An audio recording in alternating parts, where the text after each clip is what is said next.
Welcome to the Find My Catalyst podcast. We all have problems we're looking to solve, and we know that there are solutions out there, but we struggle with this. How do we find the solution? Where does that nudge come from to help us take the next step and start solving tough problems? This podcast is designed to help you find your catalyst and take that next step.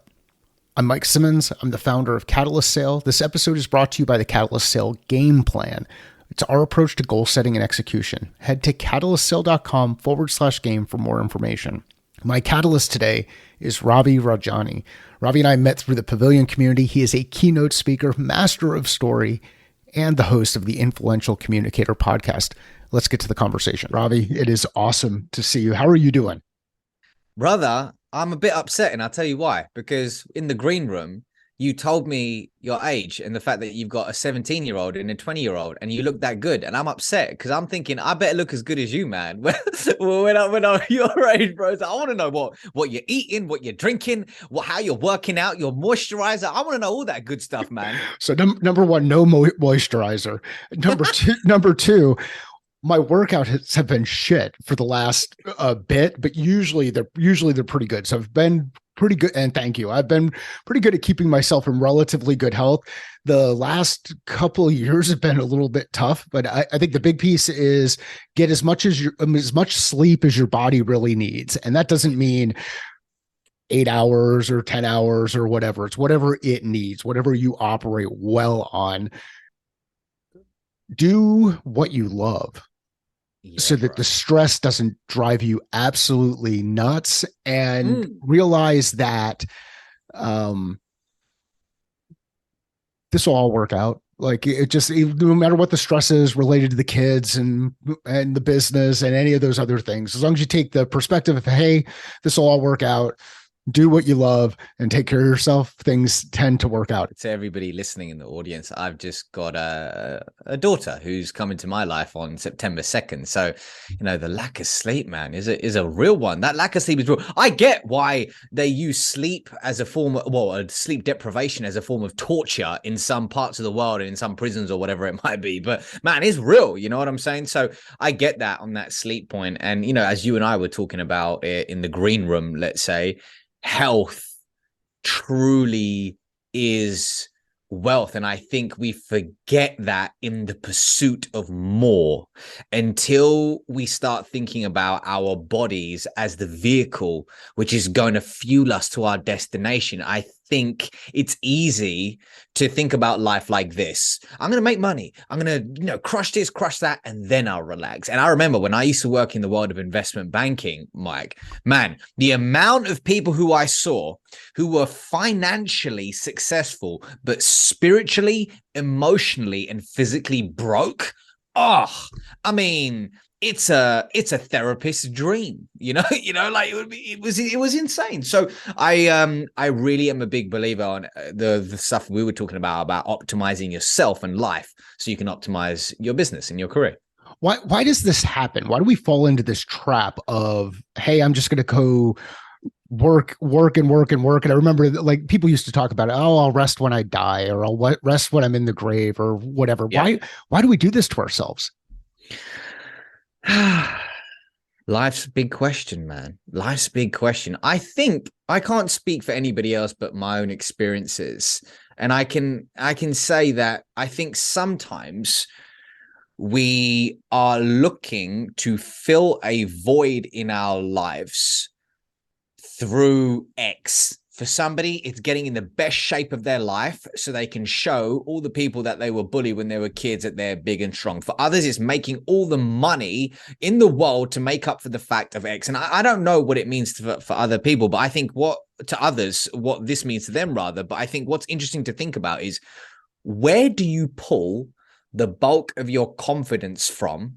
And actually, if that part of your life didn't go to plan for 90 days, what would happen to your self-worth and confidence? So I think that's quite an interesting question, because it makes you think about, like, do I pull my confidence and self-worth from a specific area of my life? And I think more often than not, going back to your original question, was why do we do it? I think it's to feel like we're enough. it's like, I am enough. What do you think, man? Where do you think it stems from? Well, I think it's pretty powerful. It's what you just described there. These are powerful questions. So where do I pull my self-confidence from? Where does this energy come from that helps me feel like can punch above my weight class? I'm in the right place. I can deliver. And follow it up by what would happen if something unfortunate happened and I couldn't do that, or that was taken away from me? How would I push through all of that? And I think a lot of folks out there, I think a lot of people in general struggle with asking ourselves the hard questions, looking in the mirror and asking that really direct and deliberate question around, where does my self-confidence come from and what would happen if it was taken away? That's pretty powerful stuff.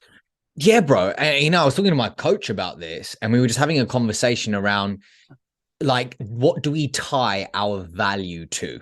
Yeah. And as business owners, it can come from revenue or it can come from growth, however you define it. And I think it all depends on who you hang around and what they value. So if you and I were professors at Harvard, right, and we were teaching in communication and you were teaching in sales or whatever it could be, our world and what we really get high off is maybe the accolades in the academic world, and maybe it's research and who's come up with the most amazing book which has impacted the world. Hang around with 5 billionaires, or it could be something completely different. Hang around with 5 people who are on their way to scaling their first business. It's really interesting. You can really be pulled by the people you surround yourself by and the values that they have. And do you take on their values, or are you able to own yours in spite of whoever you're around? And I think that's fascinating.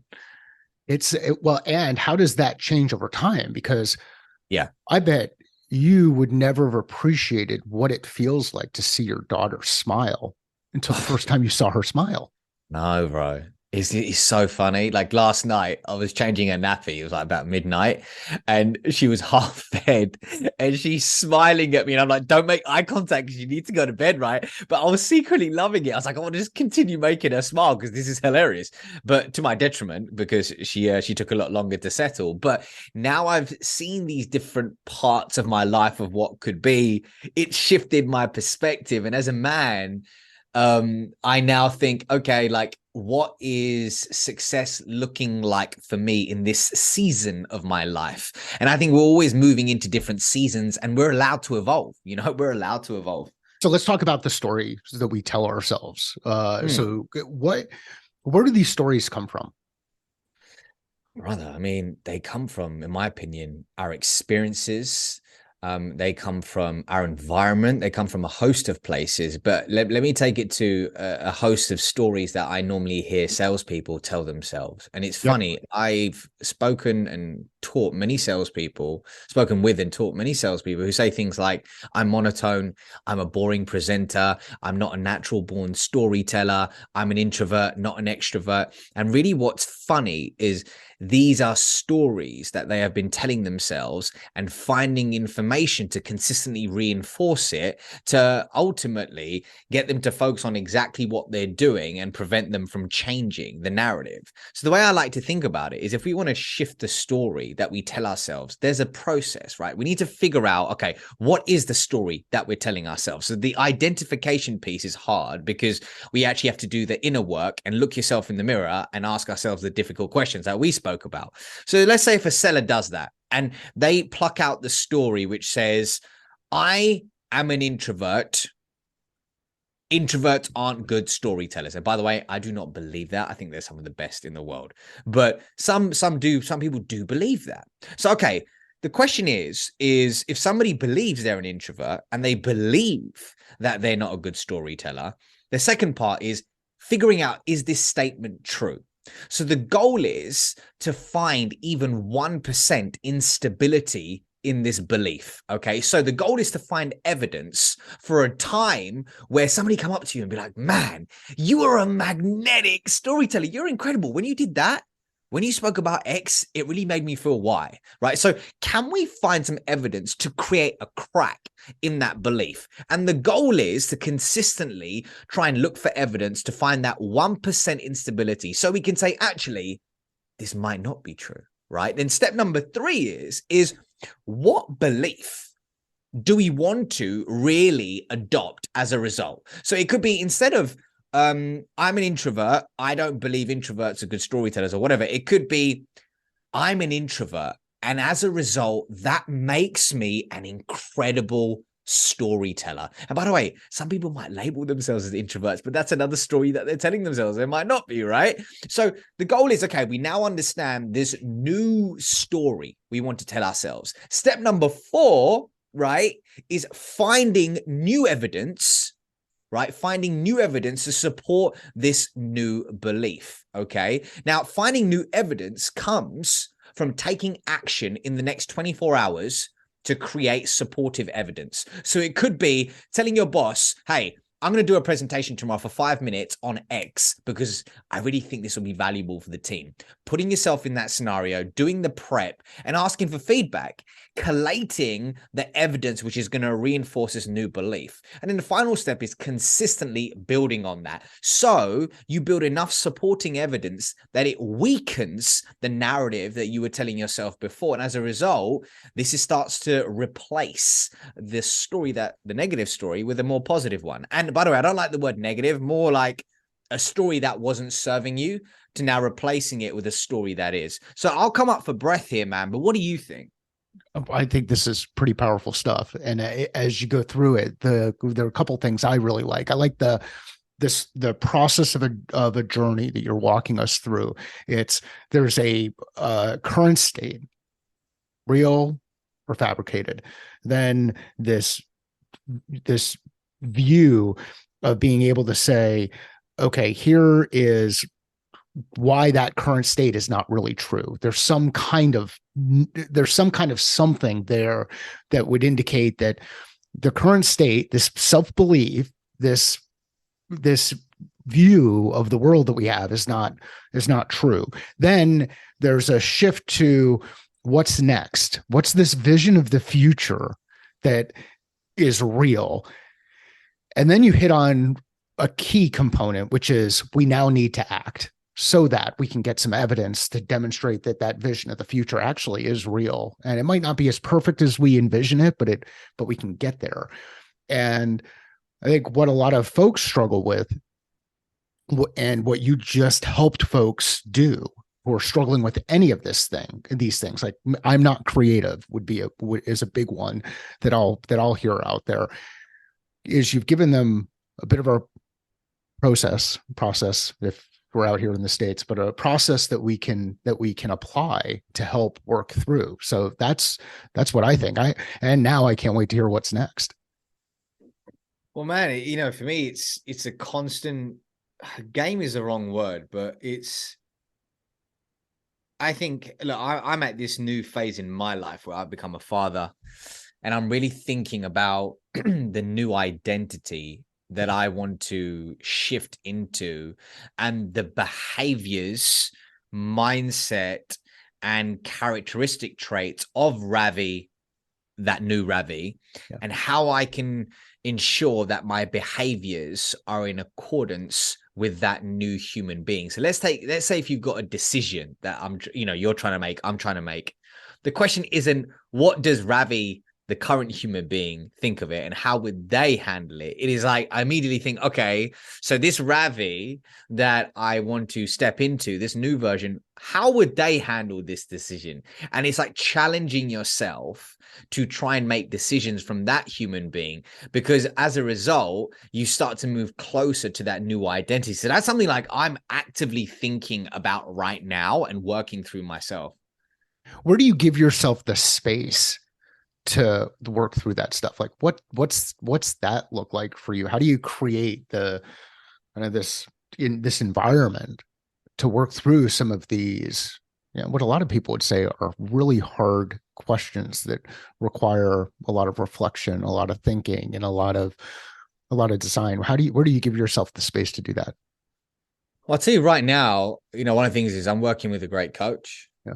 I'm working with a great coach who has context on me, has context on where I want to go, and asks me the difficult questions and truly makes me feel seen, heard, and understood. So I feel the permission to show up unapologetically self expressed. So this person can actually help me. So for me, I've always been really, really big on personal development, self development, coaches. And I can, when I'm moving out of alignment with really, truly what's right for me, I always go back to needing to slow down, needing to remove myself from expectations of others or what I feel like other people want from me, or maybe people pleasing or whatever it could be, and really getting to a place where I can get quieter and really start listening to my own inner voice, which is where all the answers really are. And I'll tell you one thing I've implemented in the last few weeks. What I call a dark night day, right? So I don't know if you've ever seen the movie Batman Begins. Have you seen the first one with Christian Bale? One of my favorite Oh, series of like that three movie, the Nolan series of yeah. Batman is that arc is absolutely awesome. So yes, It's many times. storytelling at its finest, right, Yeah. brother? It's just incredible. So in the first movie, for those listening, if you don't know, Christian Bale, aka Bruce Wayne, goes to somewhere remote for 8 years and he just works on himself in quiet, and he just comes back like this absolute beast, right? Like this absolute man who's on a mission to take on the world and unwavered from what it takes to get there. So what I decided to do was, a couple of weeks ago, I said to my coach, I was like, I really want the space to go deeper into my craft, really just focus on absorbing information so I can contextualize it and give more to my clients, audience, and etc. And that's one way in which I grow. It's really important for me to do that. So I implemented what I call a dark night day a couple of weeks ago, where I literally check my email once in the morning, check it once in the evening, but the whole day is just dedicated to me reading, listening to Audible, watching YouTube videos, and just absorbing and refining my storytelling methodologies and taking on new stuff and conceptualizing it. And it was just incredible. I started writing like 5 LinkedIn posts in like half an hour because the creativity was there, because I had space. Unfortunately, I fell ill. And then for 2 weeks, I was coughing for the next 2 dark night days and I was in bed. So I need to get back to it. But I've done it once or twice and I love it and I want to continue it. So that for me is something I really enjoy, is giving myself the space, because I think in society today, you can log on to social, you can speak to anybody. It's always about go, go, go, right? But when is it about like truly trusting yourself and knowing that you're exactly where you need to be, and actually doing what is in accordance with your energy, so that you can, when you do speak to people, when you do put out your skills like we do to the world through video and text, we are magnetic and we're speaking from a place of authentic self versus noise in the head.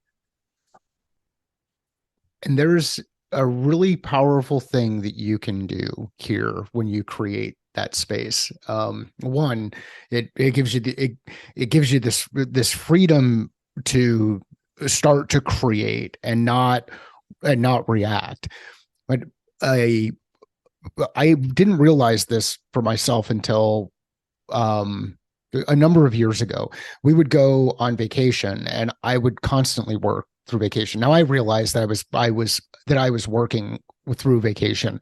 I didn't realize how much it was and what the perception of others around me was. It felt like I was just always working. And I wasn't working even a tenth of the amount of time that I was working when I was in the office. So, or if not on vacation.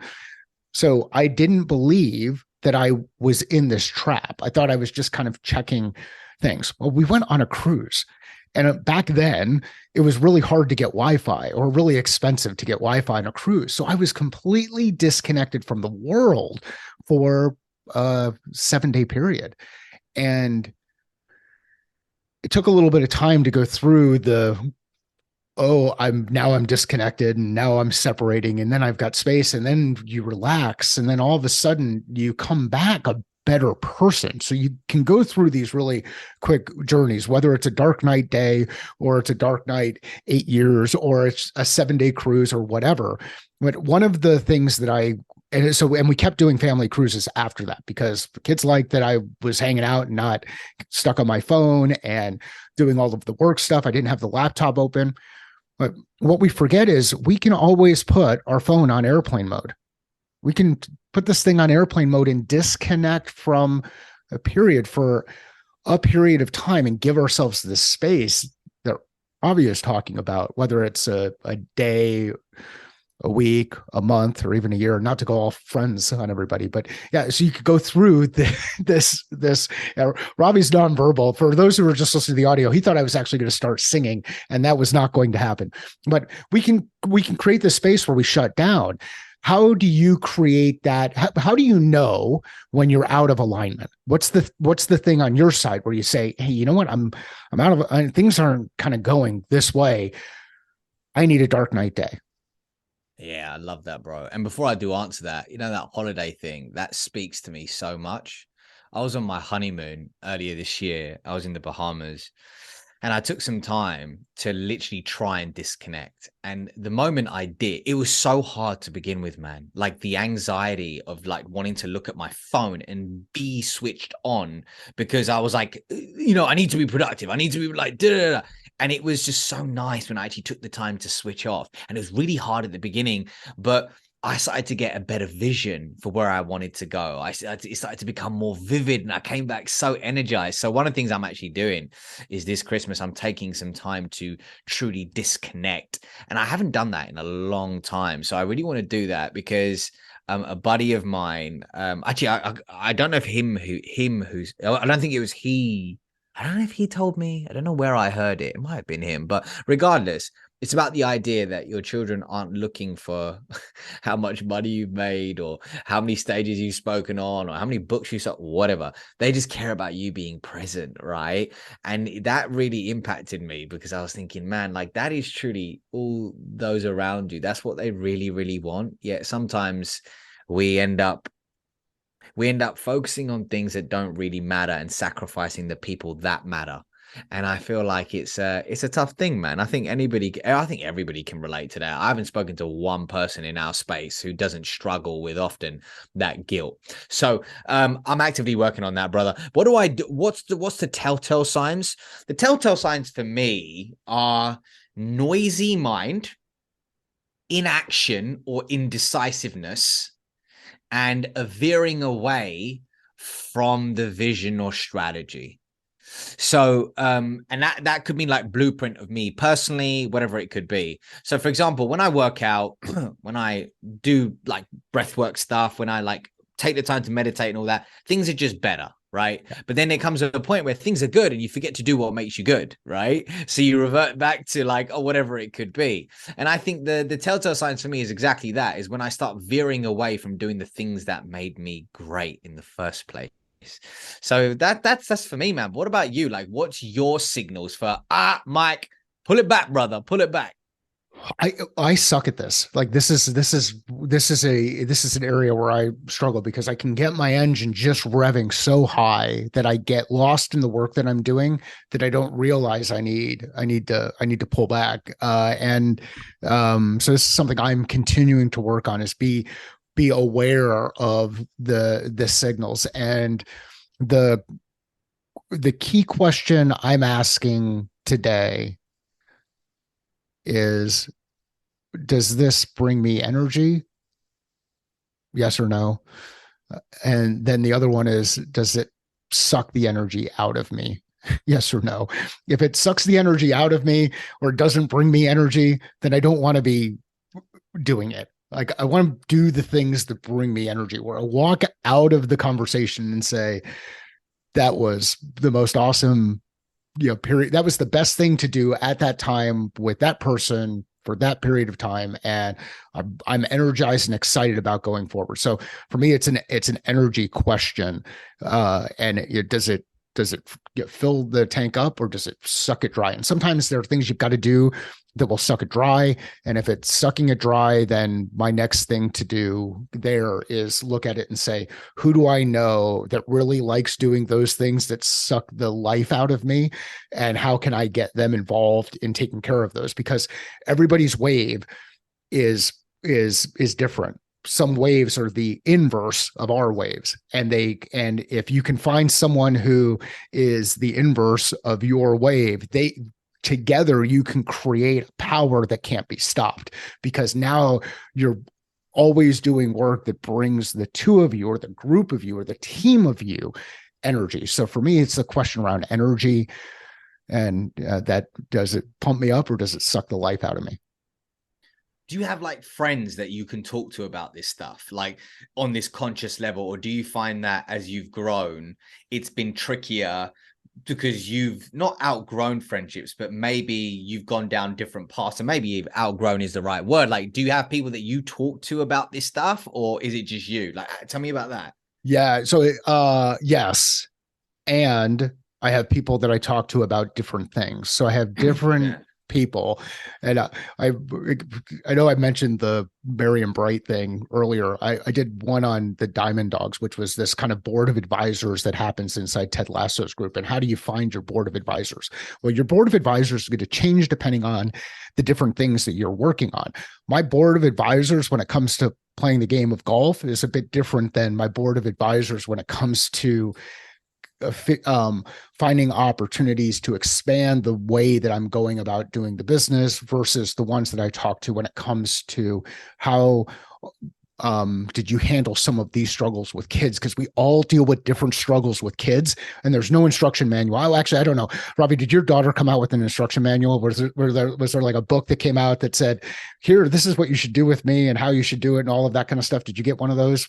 Yeah, man, it came straight out the womb, man. It came straight out the womb. Yeah, exactly. It was crazy. It just flew at me, it hit me in the face. I was like, damn, I was looking for this. No, definitely not, bro. Well, so we go through these things and we realize if we stay too close to self, and you've got to do self work, you have to do the self work. But if you stay too close to self and don't ask questions, the lens that you're looking through the challenge is limited to one view. If you can bring other people in who dealt with different things, and they probably have dealt with stuff that nobody wants to talk about. Like, there's all kinds of things that can happen out there with kids that nobody likes to talk about publicly. There are all things that can happen inside your business that nobody likes to talk about publicly. There are things that happen as you get older that nobody really wants to talk about publicly. You could listen to people who maybe are paid to do this stuff, and they might have a podcast, but they're not the person that you can go in and ask a direct question and say, well, hey, when this happened, how'd you deal with that? And yeah, so yes, I have a board of advisors. It shifts depending on season, like you were talking about, and it shifts depending on state. So how about you? I think what's happened for me over the years is, as I've grown, one of the things that I've really struggled with is the concept of no longer resonating with friends that I once resonated with for so long.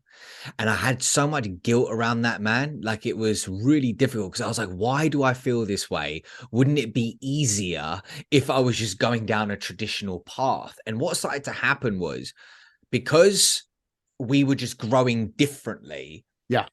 I also started to become a lot more conscious and doing a lot more work on myself. And I started to feel, and it doesn't mean this is the truth, this is my truth and how I felt. I felt like I was feeling less seen, heard, and understood in certain relationships.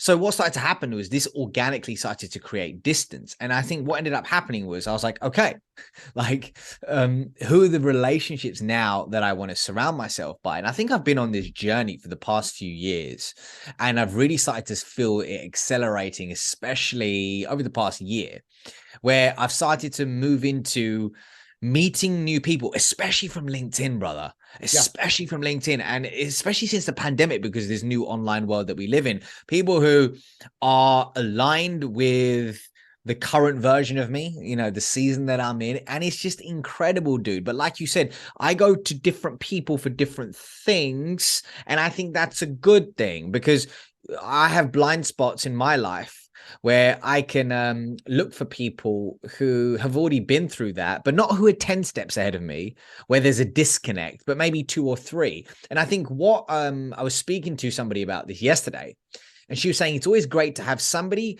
who you can be mentored by, but then also somebody who you are mentoring. So it's having that like two-way street of you being mentored, but then also allow it so you can focus on being a student, but then also allowing somebody else to be the student who you can help elevate and pull up. So I'm still consistently working on surrounding myself by great people. It's something like I read in the book called Ikigai quite a long time ago. I don't know if you read Okay. that book, but it's about the idea that longevity really lies in the power of community and relationships.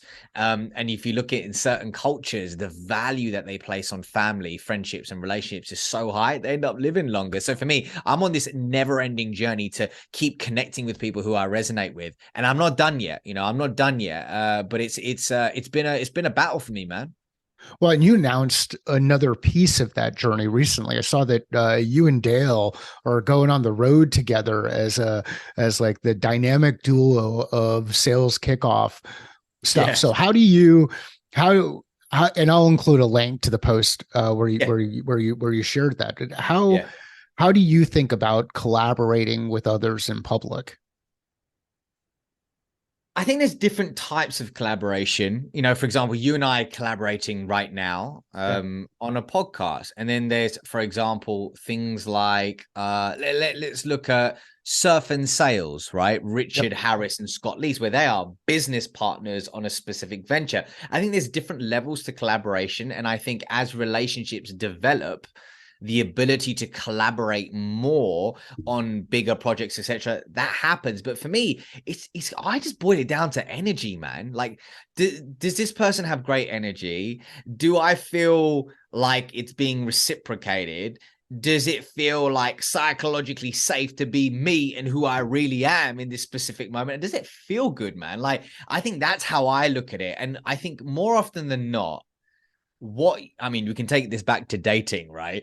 Like Yeah. when I was younger, it's funny, the things that I would notice about a relationship on the first date or whatever was more than likely the very thing that broke the relationship. But often when you're wearing rose tinted glasses, you don't want to acknowledge it, right? I think the same happens in like friendships and anything. What you notice at the beginning, I think it's quite important that you take it on board versus just looking at things always with rose tinted glasses. But I digress. I think in answer to your question, for me, it's all about energy. And I think as that relationship deepens, so will the level of collaboration. Yeah, and so the arc as we've gone through this is there's a very, very, very important component here, which is awareness of self. So, and in order to be aware of self, you've got to find the space, whether it's your dark night day or whatever, to ask those tough questions and reflect. And then when you have a strong sense of self, and you start engaging with others, you can be aware of the things that bring you energy and the things that kind of pull you away, that the negative pieces. And I want to get into the story component because we've spent a lot of time kind of working our way around story, whether it's the story we tell ourselves or the story we tell ourselves about ourselves internally or the story we tell ourselves about the market. How does story impact what we do as revenue professionals out there in the way that we engage with our customers? And what are some of the things what are some of the common mistakes we traditionally make when it comes to story in revenue roles? Oh, I think I'll take this down the route of when it comes to thinking about this at the most simplistic level, we don't share stories. We share mission statements, we share marketing messages, we share case studies, and those are all narratives, but not every narrative is necessarily a story, right? What does And that? I I don't understand. What does that mean? Well, I'll give you an example. Let's imagine if Imagine if I told you that I've just started a company, okay, a new company, I'm making this up, okay, and let's say Yep. it's called Content King, okay, and I say at Content King, we believe in the power of content. And if you really take on content as a seller in 2023 and beyond, you're going to be able to build a connection with other people and land your ideal clients. And that's exactly why we believe that content is the future. Okay. Somebody will go, look at his story, man. Look at his story. And the question is, well, is that a story? Or is it something completely different? Is it, for example, a mission statement? Let's go even deeper into case studies. So I'll get this a lot from salespeople where they go, man, I'm sharing these great customer success stories. And I say, oh, show me them, man. Show me them. And they go, okay, look at this one. Okay.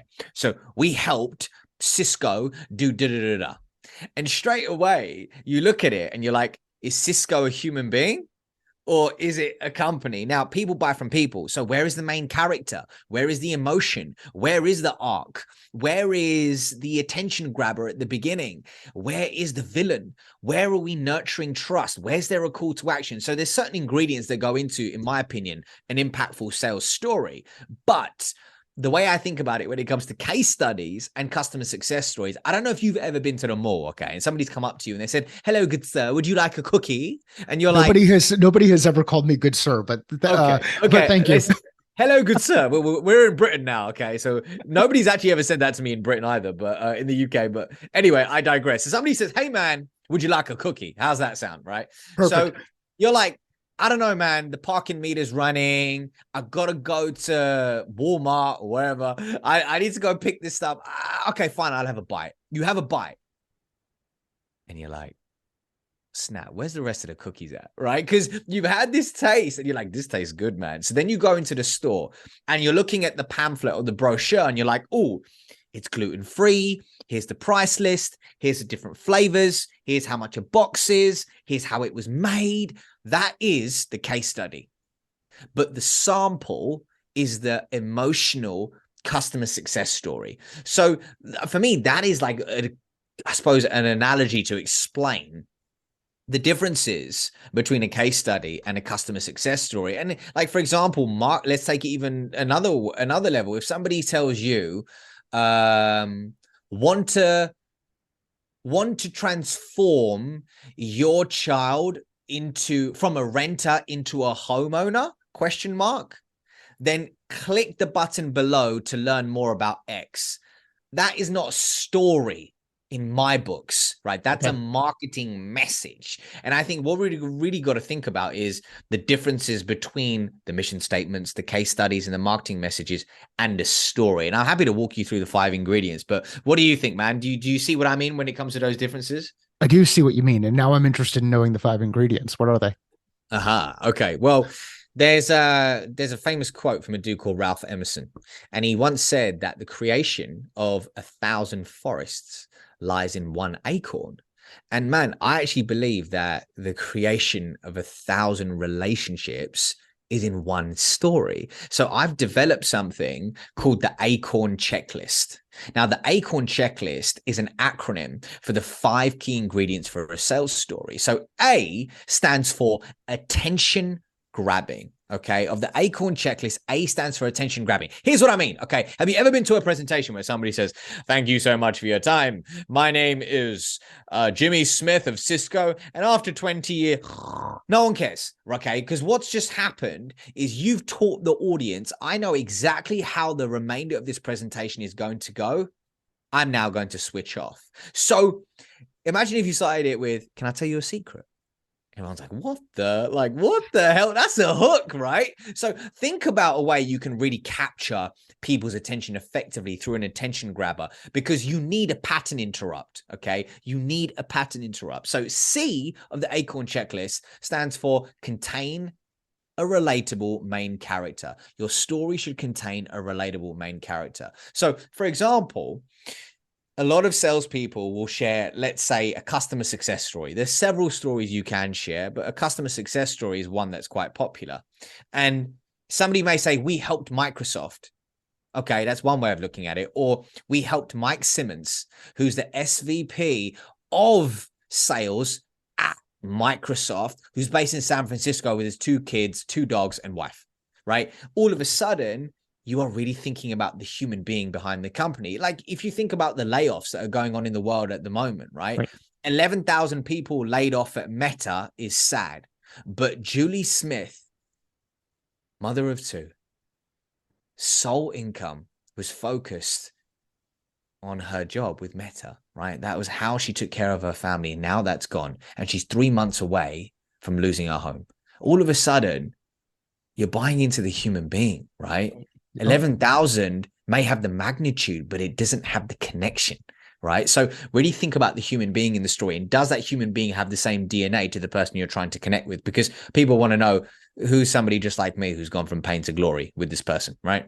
O stands for organically unfold within a simple story arc. Your story should organically unfold within a simple story arc. So I used to have a friend called Rich, and Mike, every time I see this dude, he'd be like, listen, man, let me tell you a story. And I'm a sucker for a good story. So I'd be like, all right, hit me. There'll be a beginning, there'd be an end, there'd be a middle, then there'd be another beginning, and then there'd be a middle, and then there'd be an end, and there'd be another middle. And I'm like, dude, thank you for wasting 11 minutes of my life, right? So the thing is your story should just follow, in my opinion, the following arc. Context, conflict, turning point, transformation. That's it, right? Date, time, and setting, where you introduce the main character. That main character experiences a conflict. Then they have an aha moment, which is the turning point. And then they go from pain to glory, which is the transformation, right? Really simple, right? Now let's move to R, which is reveal the villain. Your story should reveal the villain. Now, Steve Jobs, 1984, January 24th, he released the Macintosh and he came out on stage, man. And he didn't say, look at my shiny features of the Macintosh. It's got this, it's got this, it's got that. No. He introduced the villain as IBM. He allowed the audience to really get behind an antagonist before he presented the protagonist, which was the Macintosh.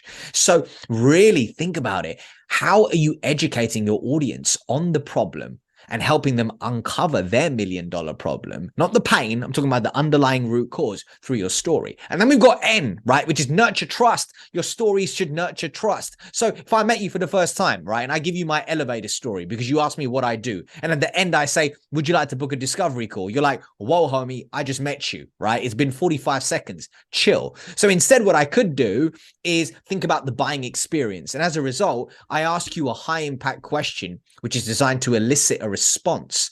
As a result, we engage in a human-to-human conversation. That is a call to action. A question can be a call to action. It doesn't have to be a pitch slap. So think about how you can nurture trust through stories. And to round that off, stories are one of the biggest trust accelerators I know. And in the virtual world that we live in today, man, there's nothing more important than developing trust because there's more choice than ever before and there's more noise. Absolutely love the ACORN framework. And this is one of those things where as you're listening to this, hit rewind a couple of times and work your way through it. What you'll realize is you can apply this in anything that you're working on, whether it happens at home, whether it happens in your job, whether it happens in the way that you interact with people inside the neighborhood. I fall into that trap about the story has the beginning, an end, a middle, a new end, a beginning, and as you go through, you can start to see how that can create a disconnect in the way that you're engaging with people, and then people start to connect to something else. Ravi, this has been absolutely awesome. Where would you like people to go to find out more about what you're working on? Oh, brother, LinkedIn would be an amazing place to connect with me. And I tell you what you could do is DM me with the word Simmons. DM me with the word Simmons. So I know you came from this podcast. And what I'll do is I'll send you my free guide for crafting your very own elevator story. We know we touched on it briefly today, but I'll send you that guide. Let me know you came from this podcast. Hit me up with the phrase Simmons so I know exactly where you came from. But I think all in all, man, when you speak about the ACORN checklist, one thing that I didn't touch upon, which should be quite obvious, but that story should add business value to your prospect, right? This isn't stories around the campfire. This isn't this one time at band camp, like in American Pie, right? This is stories which add business value. And I hope this was helpful for people. And man, I tell you what, I loved our conversation at the beginning of this show. So good to just talk about some deep stuff, which is related to story, but such a different spin. So I appreciate you giving me the space to do that. Yeah, well, before we hit the record button, we started talking about human design. So now I'm going to have to get Ravi back on the podcast, and we're going to talk a little bit about that. If you know somebody who would enjoy this podcast, please share it with them. Let Ravi and I know via LinkedIn. Sales is a thinking process. Life is a thinking process. Business is a thinking process. How are you thinking differently about your process?